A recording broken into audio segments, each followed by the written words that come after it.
it's Chloe. Welcome back or welcome to my channel. A couple videos ago I made a vlog where I showed this clock in my workshop that I made, and I got a couple questions about it, so I wanted to make a full video dedicated on it, and it's one of my favorite projects, so I wanted to share it with you guys today. So first off, just to give you guys an overview, this is my Raspberry Pi IoT word clock project. It reads out the time and day in words, but it also has a couple other modes such as weather and also a snake game. This video is going to be more of a high-level description, my thought process, my build process behind this project, a high-level explanation of the hardware and software without getting too much into details, and kind of why I decided to build it. This is not going to really be a how-to video and every single step I took in making this project, but I'm planning to write up a guide for every step I took in building this, and I can make a separate video about everything to know if you guys decide to make this.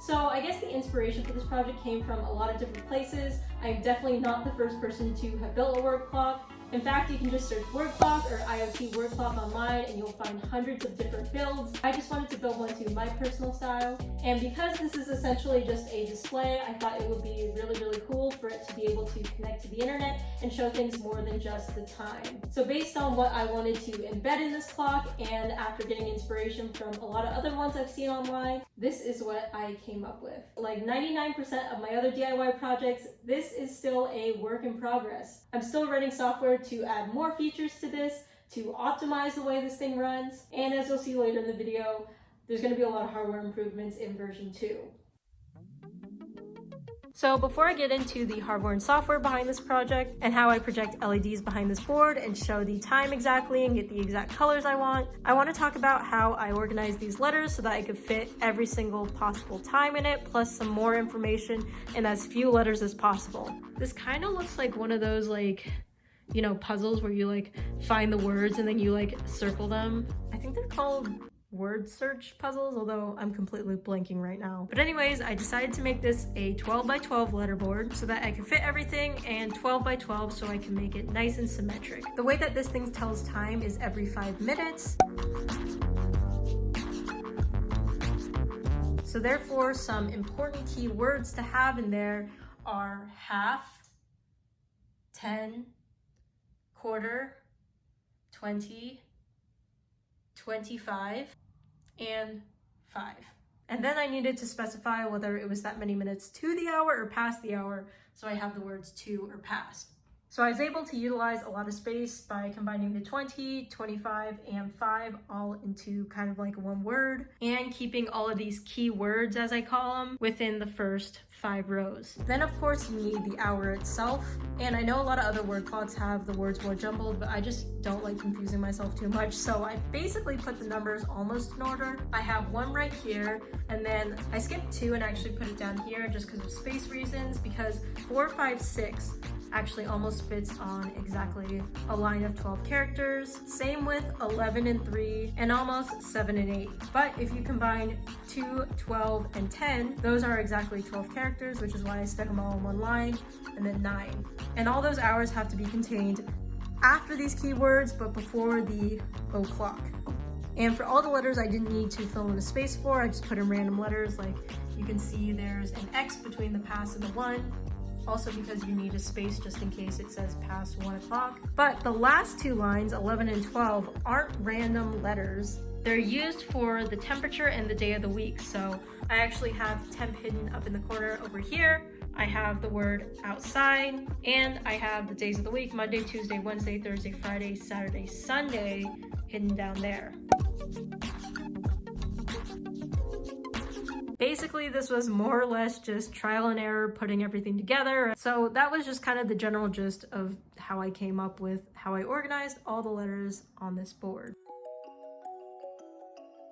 So for my software for this project, all my code is written completely in Python. Now Python is a pretty easy scripting language to catch on to, and it was really good for this project because there was a lot of pulling data from the internet, matrix operations, etc. However, one of the big reasons that I chose to write everything in Python is that the brains of this whole project is a Raspberry Pi. Now, if you don't know what a Raspberry Pi is, it's basically a credit card sized computer that runs on the Linux operating system and is intended for a ton of different projects, including projects like these, robotics, basically anything you can come up with. So on the Raspberry Pi, I basically have 5 main Python scripts that all interact with each other when the main program runs on this clock. The first script basically gets the hardware talking to the software. I'll go into more detail about what hardware I used in the hardware section of this video, but basically what that script does is it maps each single LED behind this panel into one big matrix that I store in the program, or basically like one big grid. I thought this was good so that I could organize each letter or each LED into one big map. So for example, if I wanted to light up the I in it, I can easily tell my program to light up location 0, 0, and it would light up. The next Python script I wrote was to tell the time. Now in this script, I turned the real time into sentence form. So for example, it is actually 6:57 p.m. right now, and in sentence form, it says it is 5 to 7 o'clock. Every 5 minutes, the time updates on this clock for readability.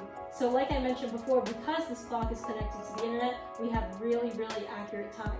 If the internet goes down for some reason, the time will still work on this clock because it'll take the time that the Raspberry Pi actually internally computes. So just like how you turn Wi-Fi off on your computer and it still shows the time, that's the time that this clock takes from the Raspberry Pi. Another cool feature I wanted to add was it also tells the day of the week. Basically, all the days of the week are always lit up with the LEDs, but the actual weekday itself is actually lit up in red so that it's distinguishable. I added this for more information, but I also like how it provides a nice little burst of color on the main display of the clock. Now the next Python script I wrote was actually for the weather. Weather data is completely dependent on the internet, so if the internet's down for some reason, weather data is not displayed on the clock, unfortunately. But if the internet is up, it will take the current weather of the current location that the Raspberry Pi is in. And because I wanted to embed numbers in this display, but I couldn't because none of these characters on the actual board itself are numbers, I decided to actually kind of use this display as each character being a pixel. Therefore, you could write out numbers and any other character you wanted if you treated each of these as a pixel.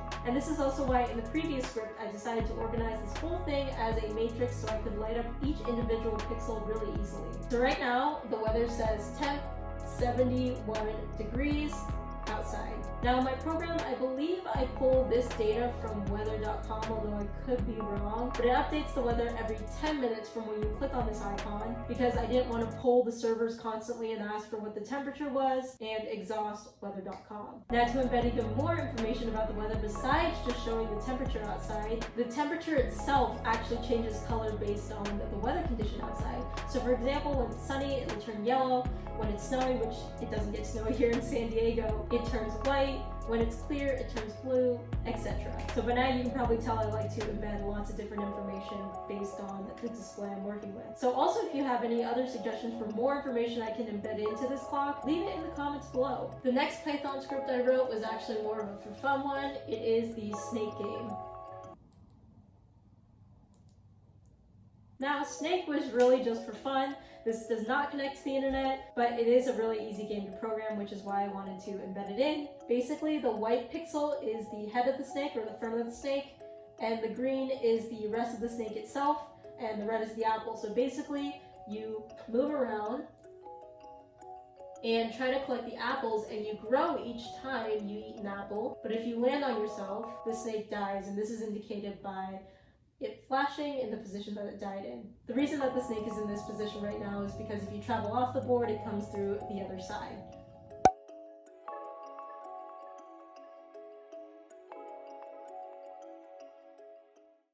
Now I just turned the clock off and I'm going to talk about the hardware and construction aspect of this project. First off, this front board with all the letters on it is made of acrylic, and I actually had a friend at school with a shop print out the letter design I talked about earlier onto an 18 by 18 piece of acrylic.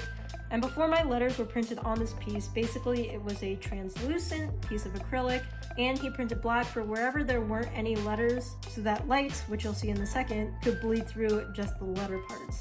And also to hold everything together and just for style, I have an 18 by 18 aluminum frame around the whole clock. So as I said earlier, there are 12 by 12 letters on this thing, which means there are 144 letters all together, and each letter actually has its own individual small LED behind it that lights up individually. So here is what the back of the frame looks like.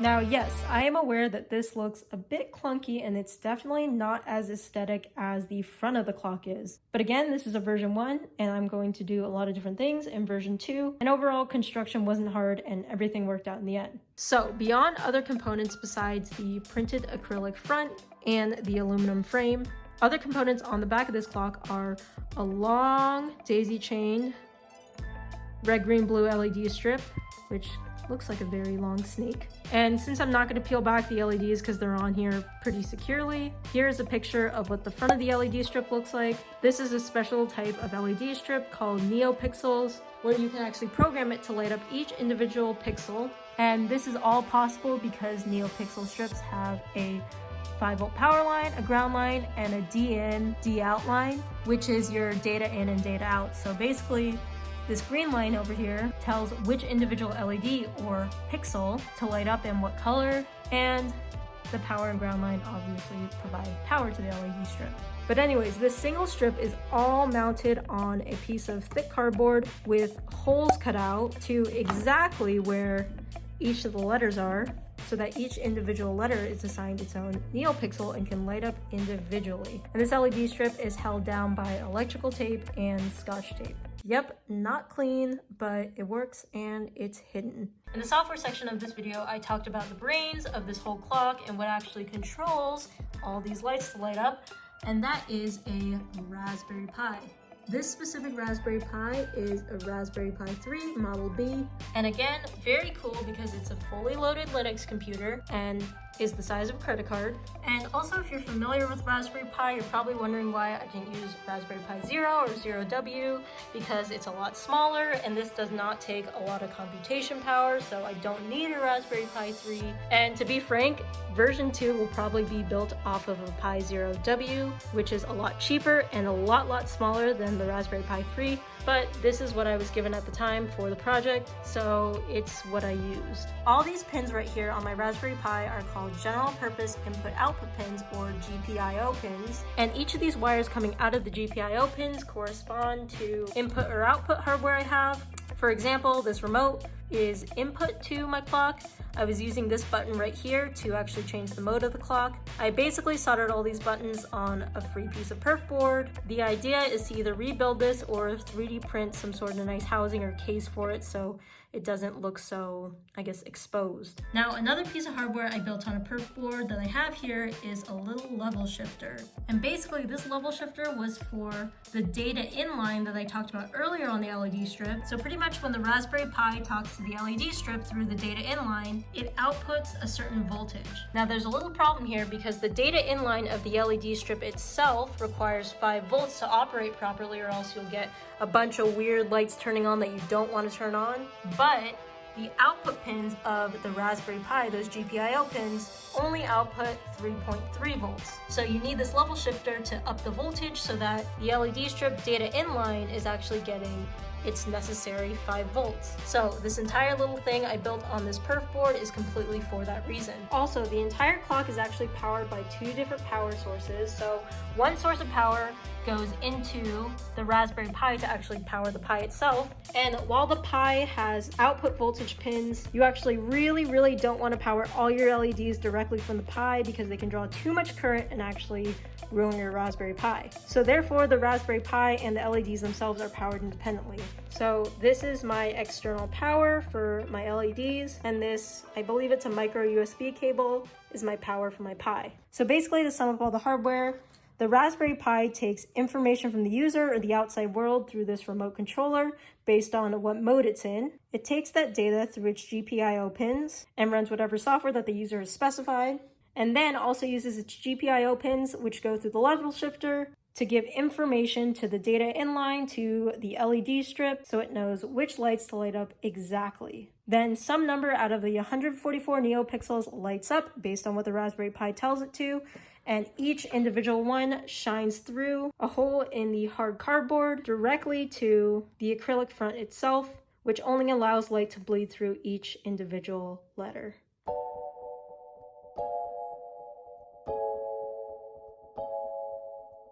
As always, guys, thank you so much for checking out this video. Like I said before, suggestions are highly welcome in the comments down below. And if you guys like these types of videos, I have a couple other cool projects that I think are worth sharing, so let me know. If you want to connect more with me, you can follow me on Instagram. I am at ChloeKuoTaco. But otherwise, I'll see you in the next video. Bye, guys.